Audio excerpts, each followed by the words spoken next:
إن الحمد لله نحمده ونستعينه ونستغفره ونعوذ بالله من شرور أنفسنا ومن سيئات أعمالنا من يهد الله فلا مضل له ومن يضلل فلا هادي له وأشهد أن لا إله إلا الله وحده لا شريك له وأشهد أن محمدا عبده ورسوله وبعد أعوذ بالله من الشيطان الرجيم بسم الله الرحمن الرحيم ويل لكل همزة لمزة الذي جمع مالا وعدده يحسب أن ماله أخلده كلا لينبذن في الحطمة وما أدراك ما الحطمة نار الله المؤقدة التي تطلع على الأفئدة إنها عليهم مؤصدة في عمد ممددة وبعد وقال النبي صلى الله عليه وسلم فإن خير الحديث كتاب الله وخير الحدي حدي محمد صلى الله عليه وسلم وشر الأمور محدثاتها وكل محدثة بدعة وكل بدعة ضلالة وكل ضلالة في النار وبعد رب اشرح لي صدري ويسر لي أمري واحلل عقدة من لساني يفقهوا قولي أما بعد ہر قسم کی تعریف اللہ رب العزت کے لیے ہے جو تمام جہانوں کا پالنے والا ہے۔ درود و سلام ہو ہمارے پیارے نبی محمد رسول اللہ صلی اللہ علیہ وسلم پر۔ انشاءاللہ تعالی آج ہم جو ہے قرآن مجید کی ایک سورت سورہ ہمزہ سورہ نمبر 104 اس کا ترجمہ، اس کا پیغام اور ہمارے لیے اس میں کیا درس ہے، کیا لیسن ہے، انشاءاللہ تعالی ہم اس کے تعلق سے علم حاصل کریں گے۔ مجھے دکھ رہا ہے کہ کچھ گرلس ہیں یہاں پر جن کو نظر نہیں آ رہا ہے، تھوڑا وہ برداشت کر لو، تھوڑا آڈیو جیسا سن لو آپ لوگ، ویڈیو نہیں دکھے گا تو آپ کو، ٹھیک ہے؟ لیکن میں کوشش کروں گا آپ کو بہت جو ہے آسان جو ہے طریقے سے اور آسان زبان میں، کیونکہ آپ پورے طالب علم ہیں، اسٹوڈنٹس ہیں، تو کچھ انگلش میڈیم سے، کچھ اردو میڈیم سے، کچھ مراٹھی ہندی سے بھی ہے، تو ہندی سے تو نہیں ہے، مراٹھی سے سیمی سے ہوں گے، تو انشاءاللہ میں پوری کوشش کروں گا کہ آسان زبان میں آپ کے سامنے قرآن مجید کا اس سورہ کا پیغام جو ہے رکھ سکوں، ٹھیک ہے؟ چلیے، یہ ایک بہت انٹرسٹنگ سورہ ہے، اس میں کچھ ایسے نکات اور ایسے پوائنٹس بتائے گئے ہیں جس پر ہم غور نہیں کرتے ہیں یا اس کو ہم معمولی سمجھتے ہیں۔ میں آپ کے سامنے جو ہے ایک کے بعد ایک یہ آیتیں انشاءاللہ تعالی رکھتا ہوں۔ دیکھیے، اللہ سبحانہ تعالیٰ نے کہا یہاں پر وَيْلٌ لِكُلِّ هُمَزَةٍ لُمَزَةٍ۔ ویل ایک جہنم کا ایک مقام ہے جس میں کچھ لوگوں کو ڈالا جائے گا اور یہ بہت سخت قسم کی سزا یہاں پر دی جائیں گی، اس کو ویل کہتے ہیں، حدیث میں آتا ہے۔ دوسرا، ویل کا ایک معنی یہ بھی ہے جس پر اللہ سبحانہ وتعالیٰ نے افسوس کا اظہار کیا، ویل ہے، افسوس ہے، یا کہیں گے اس کے لیے خرابی ہے یا اس کے لیے گھاٹا نقصان ہے۔ مطلب آگے جن صفت، جو کوالٹیز اور جو ایٹریبیوٹس کی بات ہونے والی ہے، جن کے اندر یہ صفتیں رہیں گی، یہ کوالٹیز رہیں گی، وہ لوگ اس ویل نامی جہنم میں جائیں گے، یا ان کے لیے اللہ سبحانہ وتعالیٰ نے کہا کہ ان کے لیے بڑا افسوس ہے۔ اور ڈیفینیٹلی جب اللہ تعالیٰ کہہ رہا ہے کہ ایسے لوگوں کے لیے افسوس ہے، مطلب ان کا انجام کوئی اچھا نہیں ہونے والا ہے، مطلب ان کا انجام برا ہونے والا ہے۔ تو کس کے لیے اللہ سبحانہ وتعالیٰ نے کہا کہ ویل ہے؟ چلیے دیکھتے ہیں۔ وَيْلٌ لِكُلِّ هُمَزَةٍ لُمَزَةٍ، دو چیزیں بتائی گئی ہے، ہمزہ لمزہ۔ ترجمہ کیا ہے؟ بڑی خرابی ہے ہر ایسے شخص کی جو عیب ٹٹولنے والا ہے اور غیبت کرنے والا ہے۔ تو ہمزہ کو کہا گیا ہے عیب ٹٹولنے والا، اور لمزہ کو کہا گیا ہے غیبت کرنے والا۔ تو جو لوگ عیب ٹٹولتے ہیں، دوسروں کی ٹوہ میں لگے رہتے ہیں کہ کون کیا کر رہا ہے، یہ کون آ رہا ہے، کون جا رہا ہے، یہاں کیوں کھڑا ہے، کیا پرابلم ہے۔ مطلب یہ اور بات ہے کہ کسی قوم کی پولیس یا CID یہ کام کرتی ہے تو ان کے اوپر یہ فرض ہے، ذمہ داری ہے، لیکن ہم خواہ کسی کے تعلق سے نگیٹو تھنکنگ رکھ کر یہ ٹوہ میں لگے رہتے ہیں کہ کون کیا کرتا ہے۔ تو اس چیز کو اللہ سبحانہ وتعالیٰ نے کیا کہا ہے؟ وہ گناہ ہیں، ایسے لوگوں کے لیے ویل ہے، افسوس ہے۔ تو جو عیب ٹٹولنے والا ہے، مطلب اس کو لوگوں کی اچھائیاں نظر نہیں آتی ہے، صرف برائیاں ہی نظر آتی ہے، اور برائیاں وہ اس لیے بھی دیکھتا ہے کہ صرف ان کو نام رکھے، ان کے تعلق سے چرچا کرے، ان کی برائیاں سماج میں، سوسائٹی میں پھیلائے، مزے لینے کے لیے، اصلاح کی نیت نہیں ہے۔ اس لیے وہ کسی کے عیب یا مسٹیکس یا ایررز نہیں بتاتا ہے تاکہ ہمارے بھائی میں ہماری بہن میں سدھار آ جائے، اس لیے نہیں، بس ایسے ہی اس نے ٹائم پاس کے لیے کام لگا رکھا ہے۔ ایسے آدمی کے لیے ویل ہے، افسوس ہے۔ دوسرا کہا لمزہ، غیبت کرنے والا۔ غیبت کس سے کہتے ہیں؟ جیسے سورہ حجرات میں بھی اللہ تعالیٰ نے کہا لا یغتب، مطلب غیبت مت کرو ایک دوسرے کی۔ غیبت کسے کہتے ہیں؟ ایک بار اللہ کے رسول صلی اللہ علیہ وسلم نے فرمایا صحابہ سے، میں تمہیں بتاؤں غیبت کسے کہتے ہیں؟ تو کہا کہ اللہ کے رسول صلی اللہ علیہ وسلم ضرور بتائیے۔ یا ایک جگہ ایسے آتا ہے آپ نے پوچھا غیبت کسے کہتے ہیں، تو صحابہ نے اپنے طور پر جواب دیا۔ خیر، مفہوم حدیث کا اس طرح سے ہے کہ اللہ کے رسول صلی اللہ علیہ وسلم نے فرمایا کہ غیبت یہ ہے کہ تم میں سے ایک کسی تیسرے کی برائی کرے کسی دوسرے کے سامنے۔ مطلب اے اور بی پرسن ہیں، آپس میں سی کے بارے میں بات کر رہے ہیں، ٹھیک ہے، اور سی کو جب پتہ چل جائے تو برا لگے جو ڈسکشن اس کے بارے میں کیا جا رہا ہے۔ سمجھا آپ کو؟ مطلب اے اور بی مل کر باتیں کر رہے ہیں سی پرسن کی اور اس کی برائی کر رہے ہیں، اور اس کے سامنے اگر یہ بات کی جائے تو اس کو بری لگ جائے، اس کو غیبت کہتے ہیں۔ تو صحابہ نے کہا اے اللہ کے رسول صلی اللہ علیہ وسلم، ہم جس کی برائی کر رہے ہیں اگر اس میں وہ برائی موجود ہے، پریزنٹ ہے، وہ واقعی میں ویسا برا ہے جس کا ہم ڈسکشن کر رہے ہیں، تو کہا کہ کیا یہ بھی غیبت ہے؟ تو اللہ کے رسول صلی اللہ علیہ وسلم نے فرمایا یہی تو غیبت ہے۔ اس آدمی میں برائی ہے، جیسے وہ شرابی ہے اور تم ڈسکشن کر رہے کہ وہ شرابی ہے، کبابی ہے، تو یہی تو غیبت ہے۔ اگر اس میں وہ برائی نہ ہو اور تم آپس میں بات کرو تو وہ کیا ہو جائے گا؟ بہتان، بہت بڑا گناہ ہے وہ تو۔ کسی پہ بہتان لگانا آپ کو پتہ ہے کتنا بڑا گناہ ہے؟ کہ کوئی آدمی اگر کسی پہ بہتان لگا دے، جھوٹا الزام لگا دے اور اس کو ثابت نہ کروائے تو قیامت کے دن اللہ سبحانہ وتعالیٰ اس کو ایک آگ میں ڈال دے گا، پنجرے میں ڈال دے گا، اور اس سے کہا جائے گا جو دعویٰ تم نے کیا تھا غلط کسی مسلمان کے بارے میں ثابت کرو۔ جب تک ثابت نہیں ہوگا وہاں سے نکالا نہیں جائے گا۔ تو بہتان تو بڑی چیز ہے، غیبت بھی کوئی معمولی چیز نہیں ہے، کیونکہ غیبت کے بارے میں کیا کہا اللہ سبحانہ وتعالیٰ نے؟ ویل ہے، افسوس ہے، خرابی ہے یا جہنم ہے۔ تو غیبت کسی انسان کے اندر برائی ہے اور آپ اس کے بارے میں ڈسکشن کر رہے ہیں، یہی غیبت ہے، اور غیبت کا بہت بڑا گناہ ہے۔ قرآن مجید میں اللہ سبحانہ وتعالیٰ نے فرمایا سورہ حجرات کہ تم میں سے کوئی ایک دوسرے کی غیبت نہ کرے۔ کیا تم پسند کرو گے اپنے مرے ہوئے بھائی کا گوشت کھانا؟ غیبت کرنا کیسا ہے؟ اپنے مرے ہوئے بھائی کا گوشت کھانا۔ آپ اندازہ لگاؤ، آپ کا بھائی ہے، مر گیا ہے، ڈیتھ ہے، ڈیڈ باڈی ہے، کیا آپ اس کا گوشت کھا سکتے ہیں توڑ کر؟ کتنا برا ہے نا۔ حدیث میں اس کا ذکر آتا ہے، اللہ کے رسول نے، قرآن نے خود اس کے تعلق سے کہا کہ اللہ تعالیٰ خود کہہ رہا ہے کہ نہیں، تم کو اس سے گھن آئیں گی، تم پسند نہیں کرو گے اس چیز کو۔ تو غیبت کرنا ویسے ہی ہے۔ دو صحابی نئے نئے ابھی اسلام میں داخل ہوئے، کسی تیسرے صحابی کا ذکر کرتے ہوئے چل رہے تھے، برائی کرتے ہوئے۔ اللہ کے رسول صلی اللہ علیہ وسلم نے ان کو فرمایا کہ اپنے بھائی کی برائی ایسے کرنا ہے جیسے اس کا گوشت کھانا۔ وہاں ایک گدھا تھا جو مر کر پڑا ہوا تھا، سڑ گیا تھا، بدبو آ رہی تھی اس میں سے، تو کہا کہ اس کے گوشت کے کھانے کے برابر ہے اپنے بھائی کے تعلق سے غیبت کرنا۔ تو غیبت اتنا بڑا گناہ ہے جس کو ہم بہت معمولی سمجھتے ہیں۔ تو یاد رکھیے، جب بھی آپ کا غیبت کرنے کا دل بولے تو سوچ لینا، قرآن نے کہا غیبت کرنا اپنے مرے ہوئے بھائی کا گوشت کھانے کے برابر ہے۔ یہ گوشت تو ہم لیکن روزانہ کھاتے ہیں، ہوٹل میں بیٹھتے ہیں، 2 کپ چائے منگاتے ہیں، آپ چائے نہیں پی رہے، آپ اپنے بھائی کا گوشت کھا رہے ہیں۔ کسی کی بھی برائیاں چالو رہتی نا وہاں پر بیٹھے بیٹھے۔ عورتیں دیکھیے آپ، کمپاؤنڈ وال پہ آ جاتی ہے جس کا کامن باؤنڈری وال ہے، وہاں پر نہیں تو بلڈنگ میں 2 بیلکنی آمنے سامنے، نہیں تو گھر میں تو پھر اپنا بھنڈی اور ترکاری کاٹتے ہوئے 2-4 گھر کور ہو جاتے پورے۔ برابر ہے کہ نہیں ہے؟ ہاں، لیکن ابھی ہم کو یہ ہنسی کی بات لگ رہی ہے، لیکن ہے کتنی بری بات، ہے کتنی خطرناک بات کہ آپ اپنے مرے ہوئے بھائی کا گوشت کھا رہے ہیں۔ اللہ کے نزدیک اتنا بڑا گناہ ہے، اور اس سے ہم میں سے کوئی نہیں بچ پاتا ہے، تو ہمیں اس کی کوشش کرنا ہے، ٹھیک ہے؟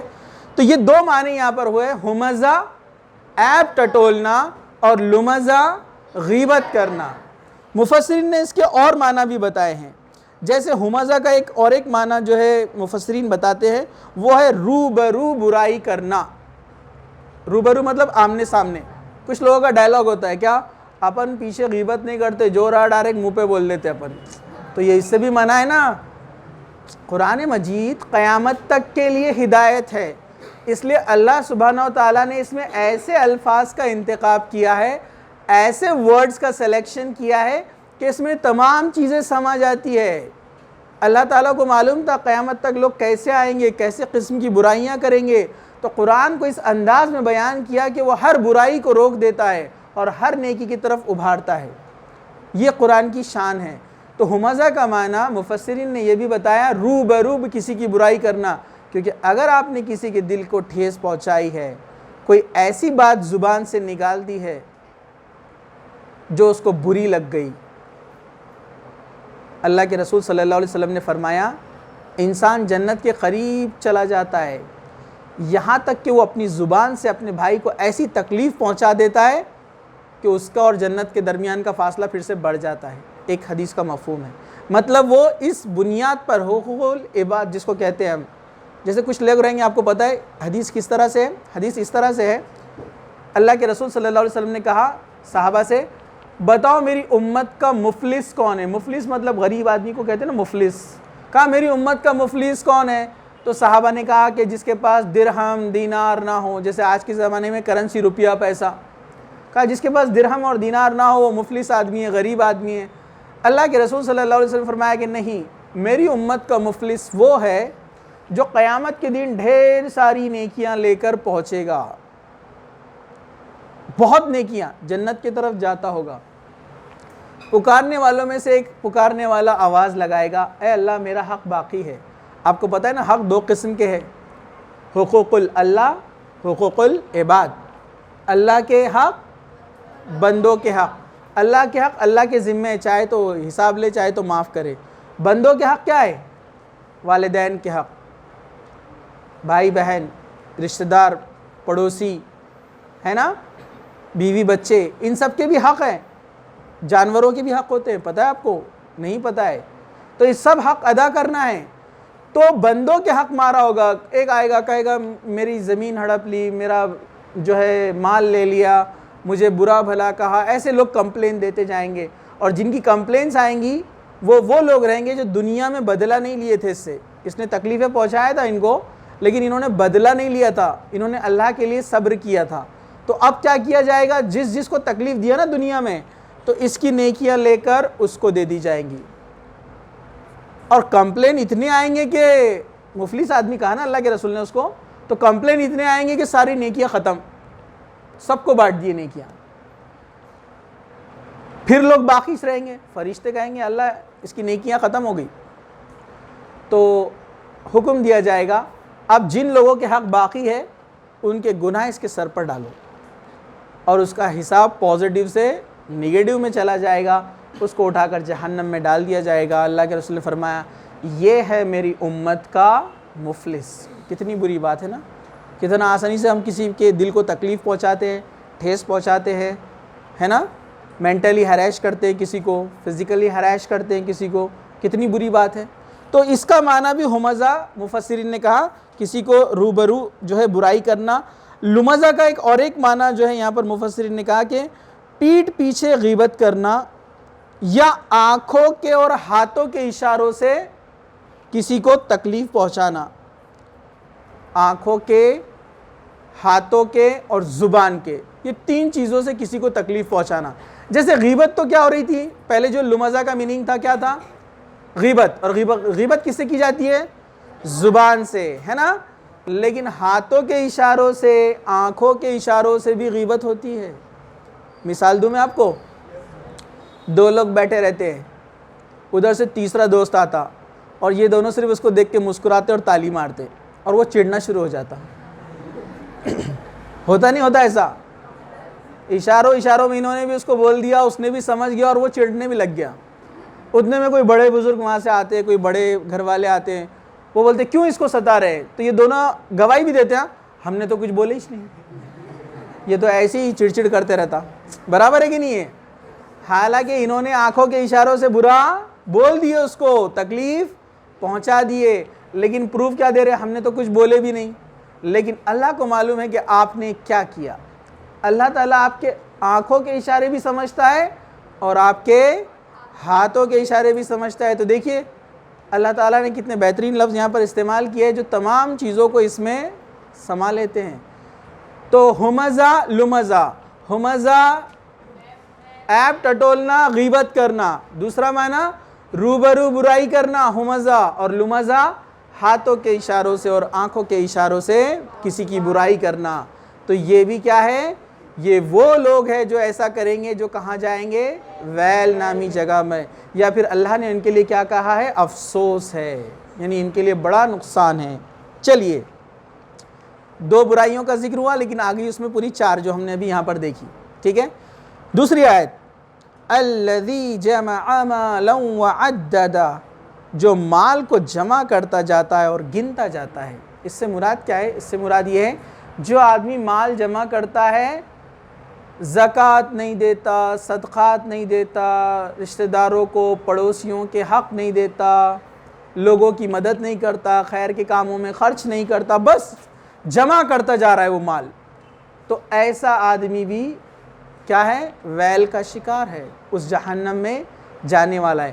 مال جمع کرنا، سیونگ کرنا بری بات نہیں ہے، لیکن اس کا حق نکالنا یہ اہم ہے۔ جیسے بہت سے صحابہ آپ کو پتہ ہے بہت پیسے والے تھے، بہت اللہ نے مال اور دولت ان کو دیا تھا۔ آپ کو پتہ ہے حضرت سعد بن ابی وقاص رضی اللہ عنہ، اتنا مال تھا ان کے پاس کہ وہ بولتے تھے کہ مجھے اپنے بھائیوں کو دینے میں شرم آتی ہے، اس لیے میں کیا کرتا ہوں، درہم اور دینار اس میں رکھ دیتا ہوں اور گھر کے پیچھے کے حصے میں لے جا کے رکھ دیتا ہوں۔ پیچھے بھی ایک دروازہ تھا ان کے کہ جس کو ضرورت ہے وہ آئے اور لے کے چلے جائے۔ ایک کشتی میں لے جا کر وہ رکھ دیتے تھے۔ لوگ بھی ایماندار تھے، لیکن جتنی ضرورت تھی اتنی لے کر جاتے تھے، اپنے پاس رکھتے تو کشتی بھی غائب ہو جائیں گی۔ برابر ہے کہ نہیں ہے؟ وہ لوگ بھی ویسے ایماندار تھے۔ تو صحابہ اتنے مالدار تھے۔ اسی طرح آپ دیکھیں ابو سفیان، حضرت عثمان، حضرت ابو بکر صدیق، یہ لوگوں نے اپنا پورا مال لگایا نا دین اسلام کے لیے۔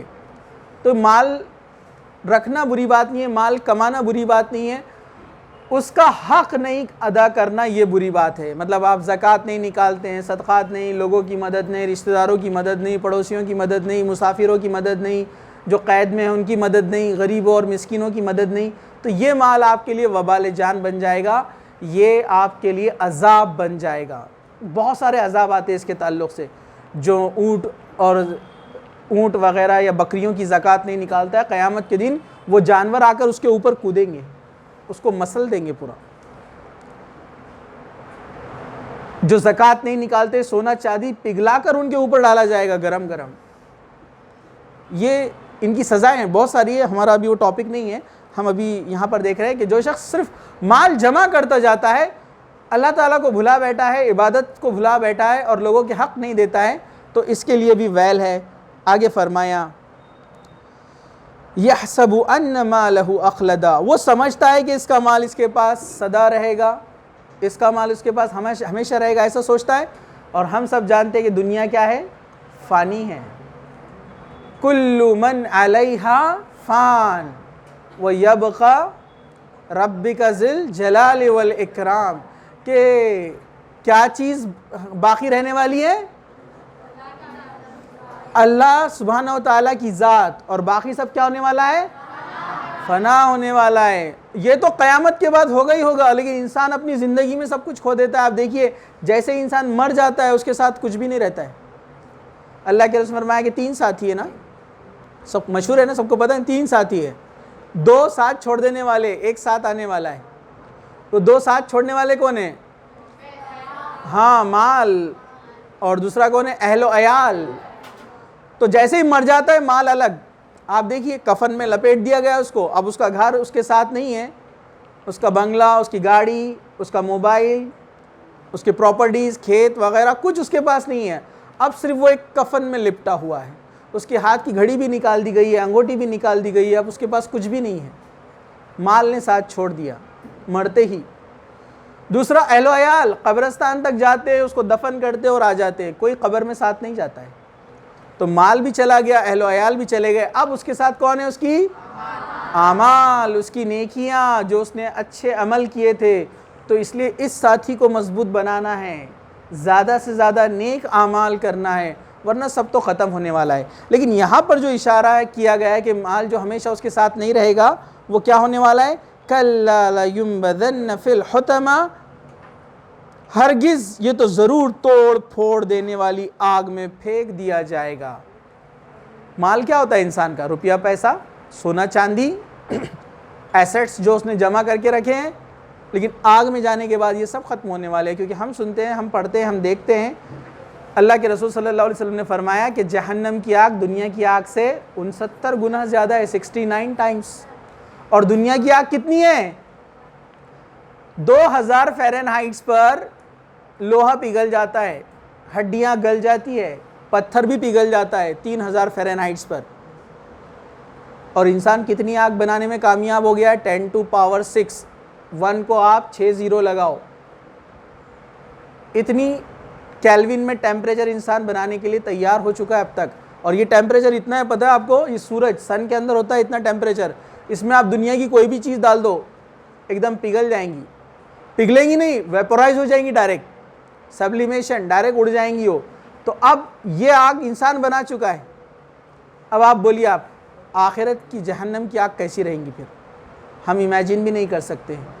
تو کہا کہ وہ توڑ پھوڑ دینے والی آگ میں سب ڈال دیا جائے گا. جو صرف مال کو جمع کرتا ہے، اس کا حق ادا نہیں کرتا ہے. وَمَا أَدْرَاكَ مَا الْحُطَمَةُ، اور تمہیں کیا معلوم کہ وہ آگ کیسی ہے؟ اللہ سبحانہ و تعالیٰ جب سوالیہ انداز میں کوئی چیز کہتے کہ تمہیں کیا پتا، جیسے القاریہ ملقاریہ، وہ تیز تنگ ہوائیں، وہ کھڑکھڑانے والی ہوائیں. وَمَا أَدْرَاكَ مَا الْقَارِيَةُ، تم کو کیا پتا کہ وہ کھڑکھڑا دینے والی کیا ہے؟ مطلب تم امیجن نہیں کر سکتے. تو ویسے ہی کہا کہ تمہیں اس آگ کے بارے میں ذرا بھی آئیڈیا نہیں ہے کتنی خطرناک ہے. اور آگے فرمایا نار اللہ الموقدہ، وہ اللہ تعالیٰ کی سلگائی ہوئی آگ ہے. ہمارے لیے سائنس پڑھنے والوں کے لیے تو بہت بڑی نشانی ہے اس میں کہ انسان کی بنائی ہوئی آگ کیسی ہے. ابھی میں نے بتایا پتھر کو پگھلا رہے، لوہے کو پگھلا رہے، لیکن وہ آگ تو کس کی جلائی ہوئی ہے؟ اللہ تعالیٰ کی، جو تمام پوری کائنات، پورے یونیورس کا بنانے والا ہے. اس کے اندر ہم ایک چھوٹے سے ذرے کے برابر بھی نہیں ہیں، اس سے بھی چھوٹے ہم. وہ انسان ایسی آگ بنا رہا ہے جس سے پتھر پگھلتے ہیں، لوہا پگھلتا ہے. تو وہ سب کو بنانے والا جو رب ہے اس کی آگ کیسی ہوں گی؟ ہم اندازہ تو نہیں لگا سکتے، لیکن سوچ سکتے ہیں کہ بڑی خطرناک آگ ہوگی. پھر آگے فرمایا التی تطلع علی الافئدہ، جو دلوں پر چڑھتے چلی جائے گی. بڑی زبردست نشانی ہے اس کے اندر. آپ کو پتہ ہے انسان جب مر جائے گا اور جنت اور جہنم کا فیصلہ ہو جائے گا تو موت کو دمبے کی شکل میں لایا جائے گا. شپ، دمبا، پتہ ہے نا آپ کو؟ اور اس کو ذبح کیا جائے گا اور کہا جائے گا آج موت کو موت آ گئی. اب کسی کو موت نہیں ہے. جو جہنم میں ہے وہ جہنم میں، اور جو جنت میں ہے وہ جنت میں. جہنم کے کچھ لوگ تو رہیں گے جو ایمان والے ہوں گے، گناہ کی سزا پانے کے بعد جنت میں آئیں گے، لیکن جو کافر وہ ہمیشہ کے لیے جہنم میں رہنے والے ہیں. تو اس وقت موت نہیں ہے. مطلب ایک انسان کو جب جلایا جاتا ہے تو آپ، میں نے کہا نا ابھی آپ کو 69 گنا زیادہ آگ ہے نا دنیا کی، جہنم کی آگ دنیا سے. تو اس میں ڈالتے ہی اس جہنم میں کیا ہوگا؟ جہنم کی آگ 69 ٹائم زیادہ ہے نا دنیا سے. تو اس میں ڈالتے ہی انسان کیا ہو جانا چاہیے؟ جل کر ویپورائز ہو جانا چاہیے نا. لیکن ویسا نہیں ہوگا، وہ صرف عذاب کا مزہ چکھے گا، موت نہیں آنے والی. کیونکہ حدیث میں بتا دیا گیا ہے کہ وہاں پر کسی کو موت نہیں ہے. لوگ جب موت مانگیں گے تو اللہ تعالیٰ کیا کہے گا؟ آج ایک موت مت مانگو، کئی موت مانگو، لیکن وہ ملنے والی نہیں ہے. تو یہاں پر جو ہے کسی کو بھی موت نہیں آنے والی ہے، وہ ہمیشہ ہمیشہ اس میں رہنے والا ہے. تو یہاں پر جو ہے، اب ذرا دھیان سے دیکھیے، ذرا سنیے آپ لوگ. یہاں پر کیا کہا گیا ہے؟ جو دلوں پر چڑھتی چلی جائیں گی.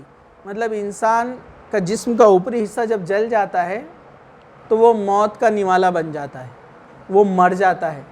لیکن یہاں موت تو نہیں آنے والی ہے. مطلب انسان کا جسم پورا جل جائے گا آگ دلوں کے اندر تک چل جائیں گی تب بھی اس کو موت نہیں آئیں گی. تو اب اندازہ لگائیے اس تکلیف کا کیا معاملہ رہے گا. ایک چھوٹی سی انگلی ہماری جل جاتی ہے تو کیا حال ہوتا ہے. اور ہسپتال میں ہاسپٹلس میں جا کر آپ دیکھیے جو جلے ہوئے پیشنٹ رہتے ہیں ان کی زبانی ان کی کہانی سنیے, روتے روتے چلاتے چلاتے کہتے کہ ہم نے بہت غلط ڈیسیجن لیا. سوسائڈ والے کیسز ہوتے نا, وہ بولتے ہم نے بہت غلط کام کیا, اتنی تکلیف ہم برداشت نہیں کر سکتے, پورا جسم جھلستا ہے. اور وہ آگ تو کیسی ہے جو موت بھی نہیں دیں گی, دلوں پہ چڑھتی چلی جائیں گی, اوپر سے تو جلا رہی ہے اندر بھی جلائیں گی. تو کہا کہ وہ دلوں پر چڑھتے چلی جائیں گی. انہا علیہم مؤصدا, اور ان پر بڑے بڑے ستونوں میں, فی عمد ممددہ, ہر طرف سے بند ہوئی ہوگی. یہاں پر کہا, حدیث میں آتا ہے کہ کچھ جو لوگ رہیں گے نا وہ جہنم میں آگ کی تکلیف سے بھاگیں گے ادھر سے ادھر. ہوتا نا انسان کو جب تکلیف ہوتی ہے تو کیا ہوتا ہے, آپ کی انگلی جل گئی تو آپ اس کو کیا کرتے ہیں, ہلاتے ہیں تاکہ آس پاس کی ہوا جب اس کو لگیں گے تو ٹھنڈک محسوس ہو. تو جلنے والا بھی بھاگتا ہے اسی طرح سے, دوڑتا ہے ادھر سے ادھر تاکہ اس کی تکلیف کم ہو. لیکن اللہ تعالیٰ ان کی تکلیف بھی کم نہیں کرے گا, ان کو باندھ دے گا ستونوں سے, کالم سے, اور ہر طرف سے آگ رہیں گی. ان کو بھاگنے کا موقع بھی نہیں ملے گا. مطلب کتنا سخت عذاب دیا جائے گا کن برائیوں والوں کو جن کو ہم بہت معمولی سمجھتے ہیں. ہمزہ, لمزہ اور مال کا جمع کرنے والا, ایپ ٹٹولنے والا, غیبت کرنے والا, یا روبرو برائی کرنے والا, یا ہاتھ اور آنکھوں کے اشاروں سے برائی کرنے والا, اور مال کو جمع کرنے والا. کتنا معمولی سمجھتے ہیں نا یہ چیزوں کو ہم, اور سخت سزائیں یہاں پر بیان کی جا رہی ہے.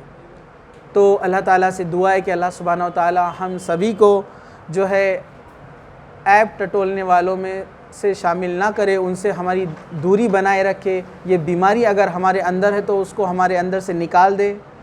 اللہ ہم کو غیبت سے بچائے, لوگوں کو تکلیف دینے سے بچائے, اور تمام قسم کی برائیاں جو انسانیت کو یا لوگوں کو یا ایمان والوں کو ہمارے ذریعے سے تکلیف کا ذریعہ بن سکتی ہے, اللہ تعالیٰ ہماری ان سب چیزوں سے حفاظت فرمائے. اللہ سبحانہ و تعالیٰ جب تک ہم کو زندہ رکھے, اسلام پر زندہ رکھے, خاتمہ ہمارا ایمان پر ہو. وآخر دعوانا ان الحمد للہ رب العالمین.